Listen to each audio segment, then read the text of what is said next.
matchup on paper. But I know his Kirby is also very, very strong. And Nax obviously has other characters as well. But, you know, we were looking at, earlier we saw Zero play in bracket against, I believe it was Duffman, if I'm not mistaken. Zero was a very, very aggressive Pikachu. Nax definitely on the slower side. Definitely a little bit, not campy per se, but a little bit more methodical. Let's see how they go into this game 1. Okay.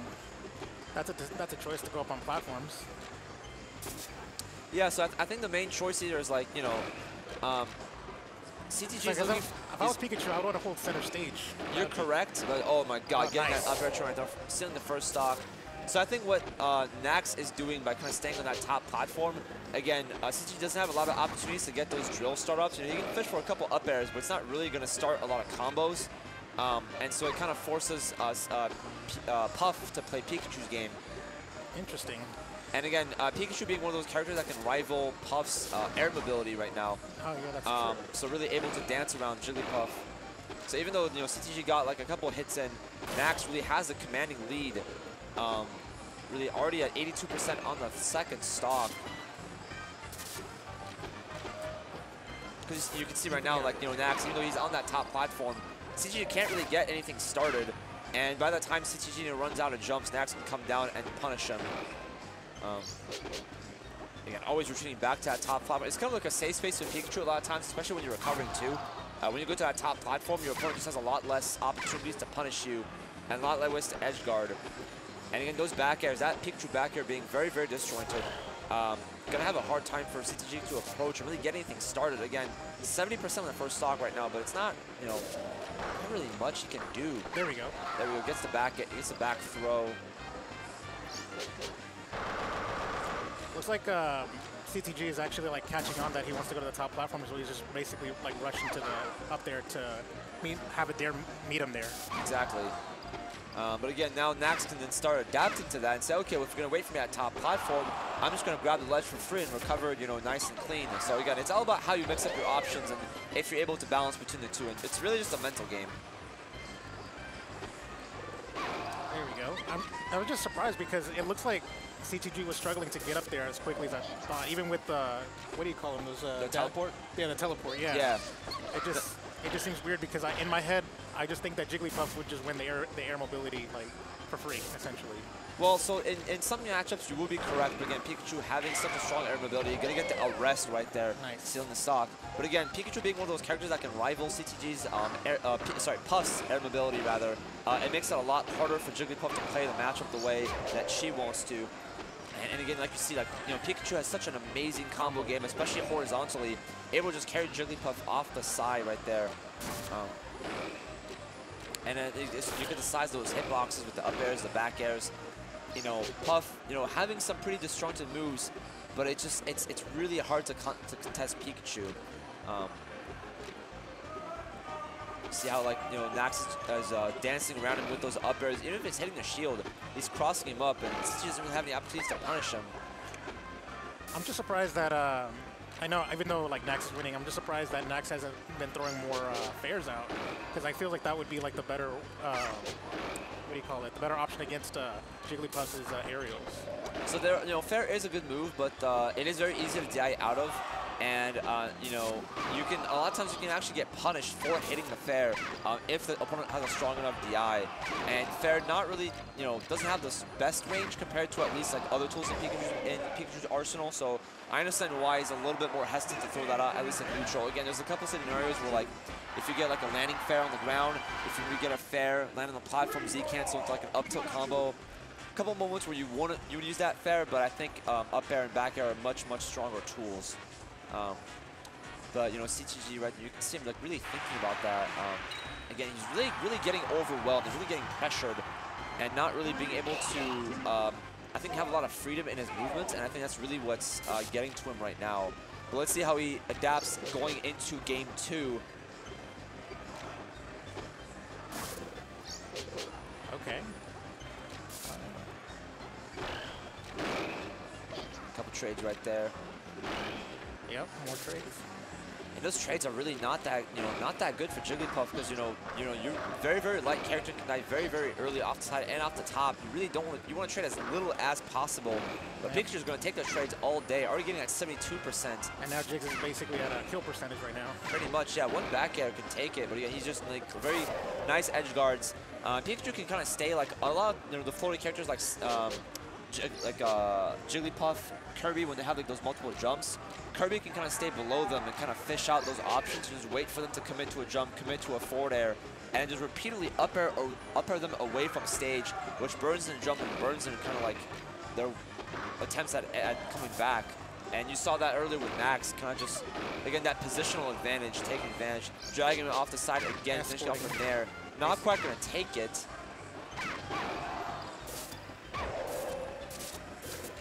Four stocks to 2 right now.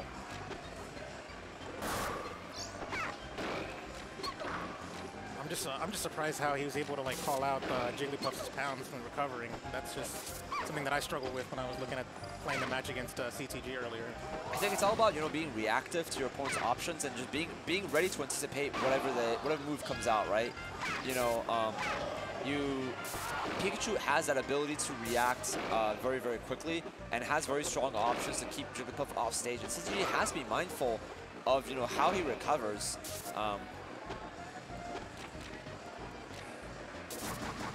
And Nax moving really, really, having very fluid movement right now, and not letting you want to keep moving as Pikachu and not stay in the same spot for more than 2 seconds when you're on stage.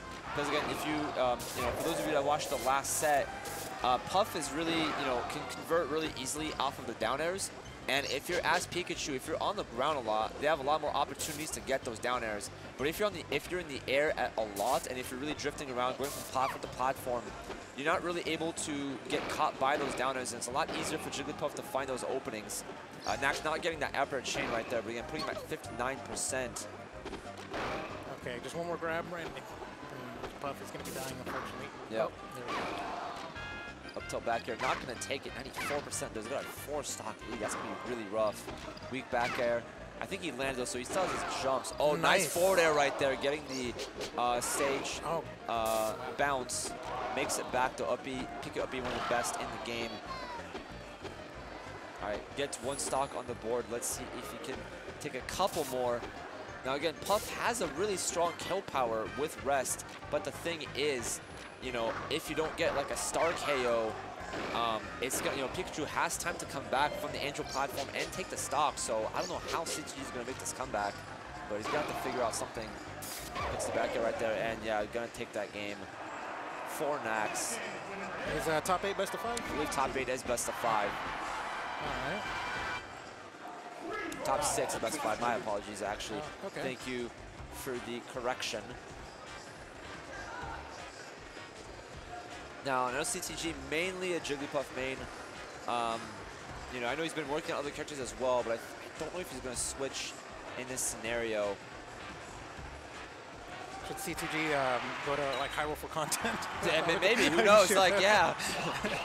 I know earlier, Wizorb earlier was not amused by it. And Nax, I don't know how much he plays on Hyrule, but it looks like they're going to be sticking to good old Dreamland right there for this game 3.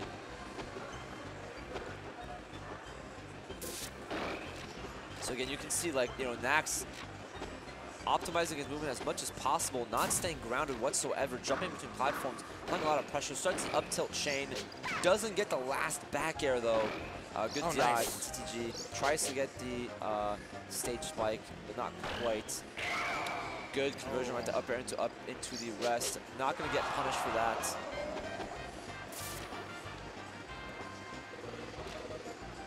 Like, I wonder if Wispy actually helped with the teleports.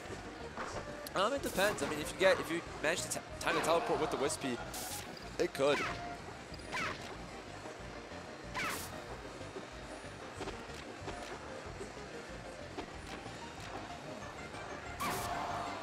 Yeah, Nax coming down with those down airs. Good nair right there, getting back on stage.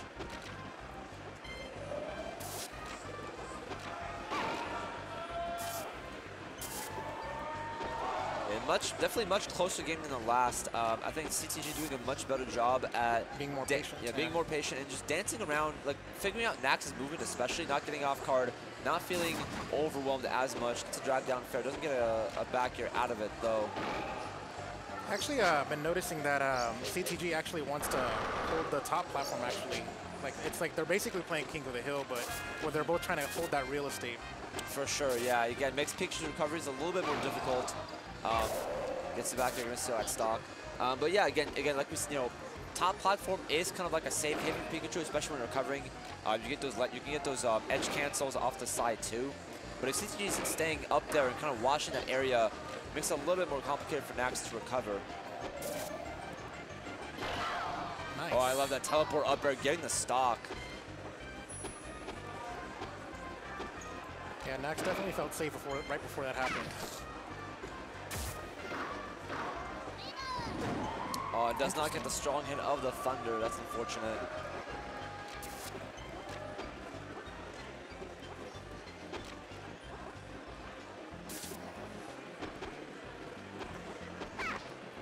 Tries to get up Dev Smash right there. A little bit of a risky move.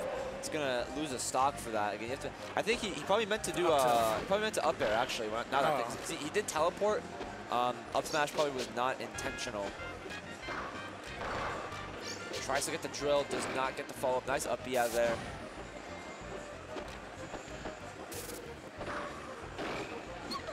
Step to combo. Oh no. Up there, back air, gonna steal a stock. Good combo right there coming from Nax.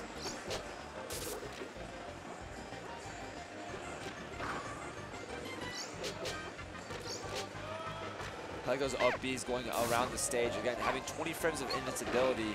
It's a great get out of jail free card.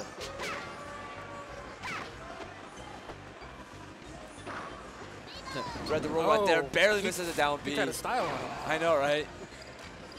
I mean, there is a role like you can pull like there's certain percent where it can be a true combo, but just barely missed the timing right there. I think the platform also messing up a little bit. When he got very cute with that, I saw CTG smiling too. Right. CTG always somebody who's always a great attitude, always has smiles whenever you see him at tournaments. Really, really great guy, honestly. He doesn't really. Obviously gets frustrated at times. Everybody gets frustrated in tournament, but I always like how he tries to keep a positive attitude no matter what. It's really great to see, honestly. It's very, very good competitive spirit.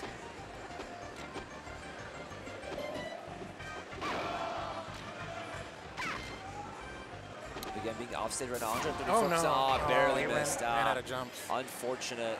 Nax going to take that 3-0. He's going to move on to winners finals, meaning he's done for the day. He's going to be playing tomorrow in top 4. CTG going down to losers. But